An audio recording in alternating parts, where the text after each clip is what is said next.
జూబ్లీస్ ఉప ఎన్నిక తర్వాత హిందువుల్లో కసి పెరిగింది. మనమంతా ఓటు బ్యాంకుగా మారాలి. తెలంగాణ ఆంధ్రప్రదేశ్ లో మతం మారిన వారు తిరిగి రావాలి. చెప్తున్నా జరాగని. హిందూ ధర్మం కోసం పనిచేయాలి. కేంద్ర మంత్రి బండి సంజయ్ గారు వ్యాఖ్యలు చేశారు. సో బండి సంజయ్ గారు ఇప్పుడు ఏమన్నారంటే హిందువుల్లో కసి పెరిగింది అంటారు. చాలా సంతోషం, మంచి మాట మాట్లాడారు. నేను కూడా ఈ అంశం పైన మాట్లాడాలనుకుంటున్నా. నిజంగా తెలంగాణలో హిందూ అనేటోనికి ఏమైనా సోయి ఉందా?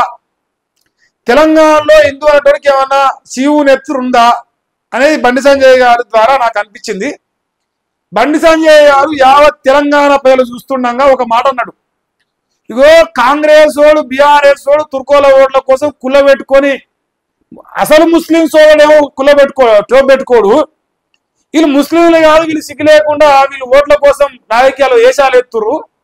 ఆ ముస్లిం సోదరులు చూసి నవ్వుతారు అని చెప్పేసి బండి సంజయ్ గారు మాట్లాడుతూ తుర్కోల ఓట్ల కోసం నేను సావనైనా చేస్తా కానీ నేను టోప్ పెట్టుకొని ఓడను, వాళ్ళని నా కండవ వేసుకొని ఓటేయమనను.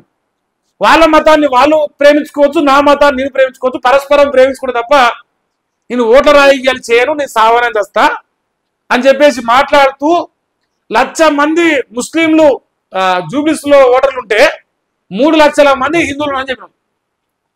మరి 3 లక్షల మంది హిందువులకు నిజంగా సోయి ఉంటే, నిజంగా శరం ఉంటే ఎట్లా కాంగ్రెస్ అనే ముస్లిం పార్టీ గెలిచింది నాకు చెప్పు.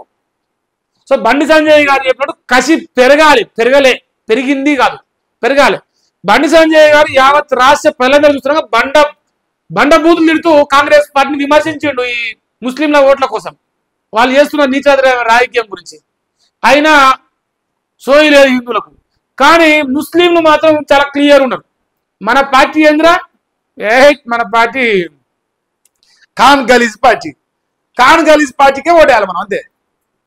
వాళ్ళ టార్గెట్ క్లియర్ ఉంది. మరి వాళ్ళకున్న నేను ఒకటి చెప్తా, గౌరవంగా చెప్తున్నా, ముస్లింలు చాలా మేధావులే.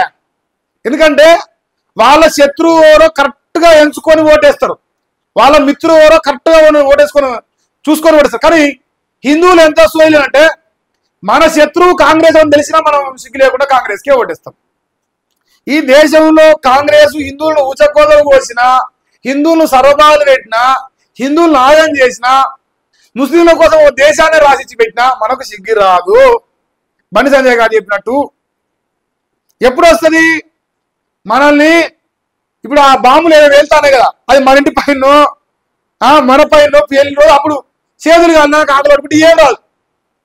ఆ ఉగ్రవాది గిన్నె పెరిగిరు, ఖాన్ ఖలీజ్ పార్టీ ఓటైతే గిన్నె పెరుగుతారు. మరి ఒకవేళ ఈ తెలంగాణలో బీజేపీ పార్టీ ప్రభుత్వంలో ఉంటుంటే బండి సంజయ్ లాంటి వ్యక్తులు ఇలా కట్టర హిందువులు ముఖ్యమంత్రి ఉంటుంటే ఇలా ఓల్డ్ సిటీలో ఒక ఉగ్రవాదుడు ఉంటున్నాడే, అలా యోగి ఆదిత్యనాథ్ ఎట్లా చంపుతాడు, అంత డబల్ చంపి అలా. అది నిజంగా ఈ రాష్ట్ర ప్రజలకు సోయి రావాలి హిందువులకు. బండి సంజయ్ గారు చెప్పింది ఒకసారి సోచాయించి కసి పెంచుకోరు హిందువులు. సిగ్గి లేకుండా కాంగ్రెస్కి ఎట్లా ఓటేస్తున్నాం మన నాశనానికని సోయి తెచ్చుకోరు. బీఆర్ఎస్ గెలిచా నేను ఇంత బాధపడపోదును. నీ అవ్వ శరపార్యం పోయి ఖాన్ ఖలీజ్ పార్టీ వాడు గెలిచాడు, 3 లక్షల మంది ఉన్నాం. మళ్ళా నేను వినాయక చవితి వస్తే వినాయకుని పెడతా, దసరా పండుగ వస్తే దసరా పండుగ చేస్తా, దేవుళ్ళ కాడికి పోతా. మరి ఆడ ఉన్న దేవుడు ఇక లేరా? ఇక లేదా సోయి నీకు? మొప్పుదేగా ఇక రాలిపోరు మీకు, ఇక మీకు వస్తా.